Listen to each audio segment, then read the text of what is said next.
நாளென் செய்யும் வினைதானென் செய்யும் என நாடி வந்த கோளென் செய்யும் கொடுங்கூற்றென் செய்யும் குமரேசர் இரு தாளும் சிலம்பும் சதங்கையும் தண்டையும் சண்முகம் தோளும் கடம்பும் எனக்கு முன்னே வந்து தோன்றிடனே. உலகமெங்கும் வாழ்ந்து கொண்டிருக்கும் ஸ்ரீ குபேரன் டிவி நேயர்களுக்கு சைதை ராஜாவின் அன்பான வணக்கங்கள். நாம் இப்பொழுது 12 ராசிகளுக்கும் திருமணம் பற்றிய பொருத்தத்தை பற்றிய தகவலை சொல்ல இருக்கிறோம். இப்போ திருமணம் அப்படின்னாலே ரொம்ப இந்த பொருத்தம் பார்த்து ஜனங்க ரொம்ப டென்ஷன் ஆகிடுறாங்க.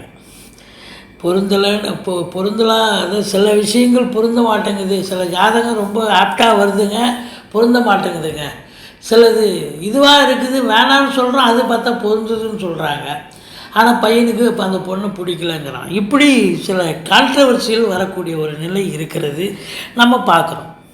அதாவது தேடி போகும்போது கிடைக்காது, தேடும்போது கிடைக்காதுன்ற மாதிரி சில விஷயங்கள் தேடாமல் இருக்கும்போது கிடைக்கும் அப்படின்ற மாதிரி இருக்குது. இந்த விஷயங்கள்லாம் பார்க்கும்பொழுது இந்த மிதுன ராசி காலபுருஷ தத்துவப்படி பார்த்திங்கன்னா 3வது ராசி மிருகசீரிஷ திருவாதிரை புனர்பூச நட்சத்திரம் உள்ளடக்கியது. புதனுடைய ஆட்சி வீடுங்க. புதன் இவங்க இந்த ராசியில் பிறந்தவங்க ரொம்ப ஒரு நளினமாக எதையும் சாமர்த்தியமாக செய்யக்கூடிய அன்பர்கள். இவங்கக்கிட்ட ஒரு பொறுப்பை பிடிச்சா அவ்வளோ பிரமாதமாக செஞ்சு முடிப்பாங்க கச்சிதமாக. திருமணம்னு வரும்பொழுது மிதுனத்துக்கு பார்த்திங்கன்னா 7ஆம் இடம் தனுசு வாய்ப்பு. 7ஆம் இடம் தனுசு பாதகாதிபதி அப்படிங்கிற ஒரு கான்செப்ட் வருதுங்க. ஏன்னா மிதுனத்துக்கு தனுசு இப்போ பாதகஸ்தானம் தானேங்க. அப்போ அதையும் தாண்டி கேந்திராதிபத்திய தோஷம் வேறு பெறுகிறது. அப்போது மிதுன ராசிக்கு தனுசு ராசி பொருந்தாத ஒரு நிலையை தருகிறது அப்படின்னு நம்ம சொல்லலாம். இப்போது இந்த மிதுன ராசிக்கு பொருந்தக்கூடியது அப்படின்னா கன்னி, அவர் புதனுடைய ஆதிக்கம் பெற்ற கன்னி ராசி ரொம்ப பேஷாக பொருந்தும்.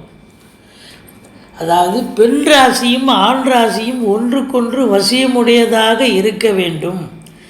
ஒவ்வொரு ராசிக்கும் எந்த ராசி வசியமுடையது என்பதை பற்றிய நிலைகளைத்தான் நாம் சொல்கிறோம். இப்போ மிதுனத்துக்கு வசியம் பொருத்தம் அப்படின்னு பார்த்தா கன்னி தான் ரொம்ப 100% ஆப்டாக பொருந்தக்கூடியது. பொருந்தாதது அப்படின்னு பார்த்திங்கன்னா விருச்சிகமும் மகரமும் பொருந்தாது.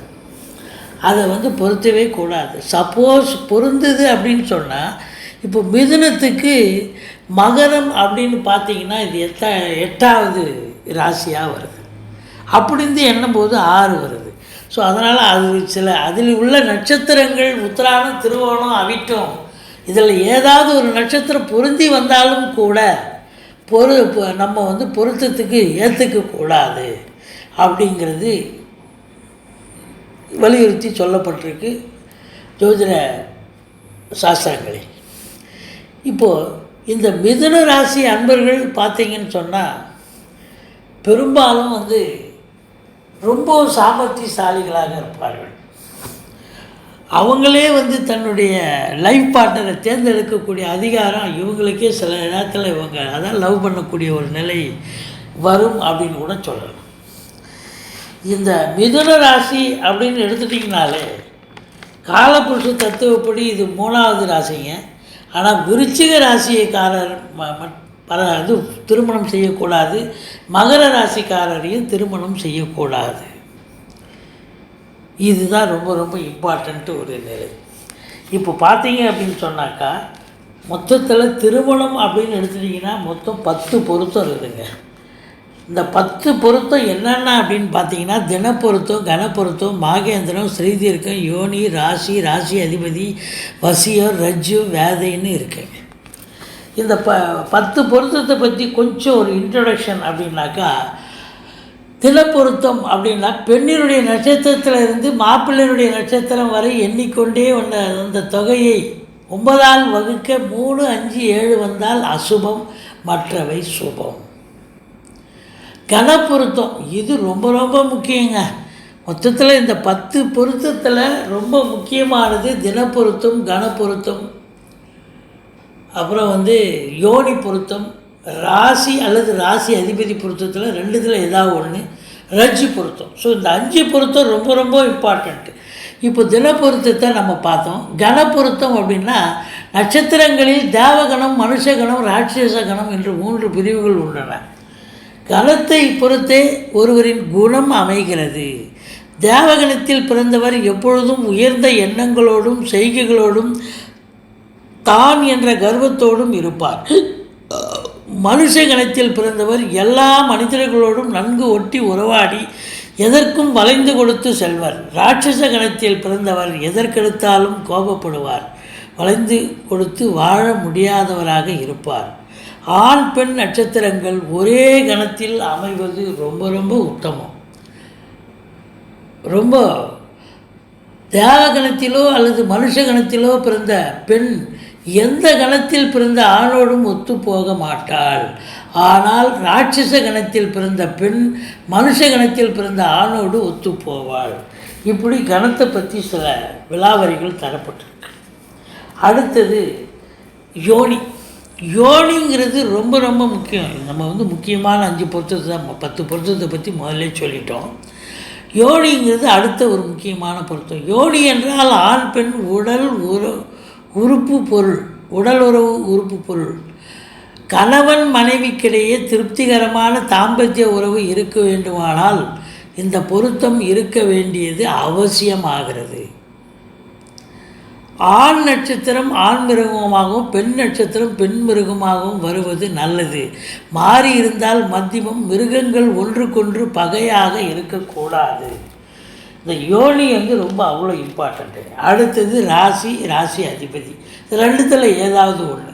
பெண்ணின் ராசியிலிருந்து எண்ணும்போது ஆணின் ராசி 6க்கு மேல் இருந்தால் உத்தமம். 7ஆவதாக வந்தால் சப்தம ராசியாக இருந்தால் ரொம்ப சிறப்புன்னு பல ஜோதிட கிரந்தங்கள் வலியுறுத்தி சொல்கின்றன. ஆனால் அப்படி பார்த்தீங்கன்னு சொன்னால், இப்போ உதாரணத்துக்கு மிதுனத்துக்கு 7ஆம் இடம் உங்களுக்கு தனுசு உங்களுக்கு பாதகஸ்தானம். அப்போ பாதகஸ்தானம் அப்படின்னும்போது அது சரியில்லாத ஒரு நிலை அப்படிங்கிற ஒரு கருத்து. அப்போது அந்த ஜோதிட கிரந்தங்களில் சொல்லப்பட்ட சப்தம ராசியாக வந்தால் ரொம்ப உத்தமமாக இருக்கும்னு சொல்கிறாங்க. அப்போ இந்த விஷயத்துக்கு அது கான்ட்ரவர்சியலாக வருகிறது அப்படின்னு நம்ம சொல்கிறோம். மொத்தத்தில் வசிய பொருத்தம் அது ரொம்ப ரொம்ப முக்கியம். பெண் ராசியும் ஆண் ராசியும் ஒன்றுக்கொன்று வசியமுடையதாக இருக்க வேண்டும். இது ரொம்ப முக்கியங்க. அடுத்தது ரஜ்ஜு. ரஜ்ஜு அப்படின்னா, ரஜ்ஜு என்றால் மாங்கல்யம் என்று பொருள். பெண் நட்சத்திரமும் ஆண் நட்சத்திரமும் ஒரே ரஜ்ஜுவில் இருக்கக்கூடாது. மாறி வந்தால் உத்தமம். இப்படி மொத்தம் ஒரு 5-10 பொருத்தம் சொல்கிறாங்க. 10த்தில் தசவித பொருத்தத்தில் இந்த 5 பொருத்தம் ரொம்ப இம்பார்ட்டண்ட்டாக இருக்குதுங்க. இப்போ நம்ம இந்த மிதுன ராசிக்கார அன்பர்களுக்கு மிதுனத்தினுடைய ஆதிக்கம் புத பகவான். ரொம்பவும் வசியம் கொடுக்கக்கூடிய பொருந்தக்கூடிய 100% பொருந்தக்கூடிய நட்சத்திர ராசி கன்னி ராசி அன்பர்கள். அதுவும் புதனுடைய ஆதிக்கம்தான்.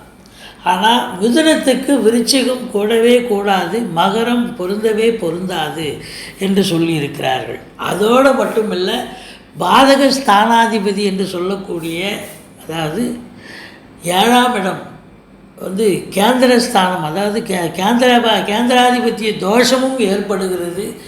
அதையும் தாண்டி அது பாதக ஸ்தானமாகவும் ஆகிறது. அதனால் தனுசு ராசியும் சேர்க்கக்கூடாது இந்த மிதுன ராசிக்கு அப்படின்னு சொல்லப்பட்டிருக்கு. மொத்தத்தில் பார்க்கும் பொழுது இந்த திருமண பொருத்தத்தில் ரொம்பவே நம்ம எச்சரிக்கையாக இருக்க வேண்டிய ஒரு சூழல். என்னதான் பார்த்து பண்ணாலும் சில பிரச்சனைகள் வருது.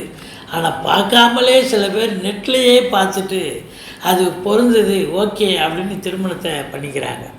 ஆனால் நம்ம ஜாதகத்தை முதல்ல ஆண் பெண் ஜாதகத்தை ஆராய்ச்சி செய்துவிட்டு இந்த பெண் ஜாதகம் இந்த ஆணுக்கு பொருந்துமா, எல்லா நிலைகளிலும் இது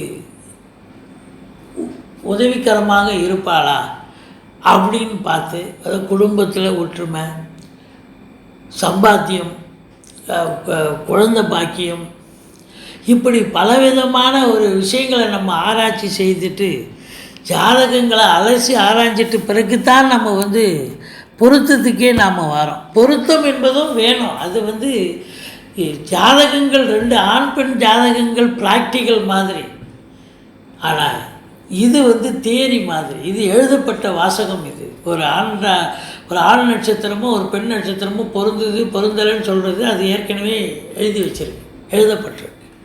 அதுவும் பொருந்தணும். குறைஞ்சது ஒரு 6 பொருத்தத்துக்கு மேலே தான் வரணும். 6, 7, 8, 9ன்னு.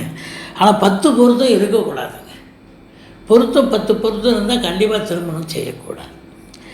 இப்போது நாம் இந்த மிதுன ராசிக்கு எந்த ராசி பொருந்தும் எந்த ராசி பொருந்தாதுன்னு விளக்கமாக சொல்லியிருக்கோம். நன்றி. வாழ்க வளமுடன்.